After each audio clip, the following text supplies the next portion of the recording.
Hey, how's it going? Today I'm going to show you how I created the poster for our upcoming sci-fi horror film, Dirty Halos. We shot the photos for the poster before we started on day one of principal photography, so we were in a hurry and we just kept the lighting simple. So we just tried to get as big of a soft source as close to her face as possible while keeping the other side as dark as possible. The film stars Penelope Geese and Scott Doss. Harrison Jones shot the film as well as came up with the concept for the poster. We took 6 images in total using the Canon R50 with the 85mm 1.2 speed boosted. We shot in RAW and I just used the auto and camera faithful profile. I started off by just bringing in both images, the one that I'm going to layer on top and then one that I'm going to use as my base. And then I start by just masking out broadly the shape, and then I'll go in and then refine the more specific areas.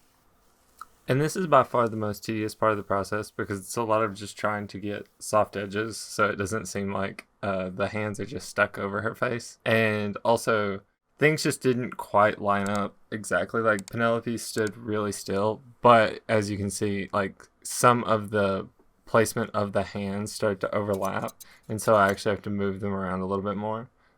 Same thing with the shirt, where him just putting his hand on the shirt actually shifted a lot. So getting it to blend without making it look like it's just sitting on top of the shirt is why I'm paying so much attention to the way they're masked. And to make it look like the hands are actually overlapping, I go in and paint in just like subtle shadows. I feel like any way you can get the composited elements to interact together, it's going to go a long way to selling it. And I feel like this is a pretty universal concept that's true if you're doing moving images or if you're doing stills like this. The goal is to make it look like it's not just an image stuck on top of another image, and so you try to make it look like it's actually interacting as much as possible. Another key part of getting the images to blend together correctly is to make sure that they have the same white balance. And so, like, for this, we made sure that the camera wasn't on auto white balance or anything, and then we also shot raw. Like, I ended up changing the color of the shirt from blue to red just to make it match the overall vibe of the poster more. And then I also just changed the overall skin color quite a bit. I have a LUT that I got a while back that I just really like the way it looks on skin tones, so I just use that. As far as the topography, I feel like the top section is pretty self-explanatory.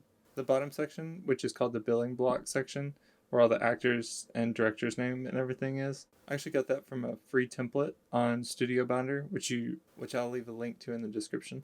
They're mainly filmmaking focused, but they have a ton of good resources like for shot listing and call sheets, location agreements, and actor agreements. They just have a lot of good templates for everything like that. But finishing off the compositing here with the last hand, it's more of just what we've did the entire time. It's making sure that it's lining up correctly, and then it's masking it out, and then adding any sort of shadow or anything like that to get it to interact with the background. As far as the animation, I use something called RunwayML, which is an AI program that lets you take a still image and make it into a video based off a prompt. And so I just told it to stay still and then slowly have the hands exit the frame. And then I just reversed that in Premiere. But yeah, thank you for watching. And be on the lookout for our short film, Dirty Halos, whenever I get done with the VFX, which will probably be...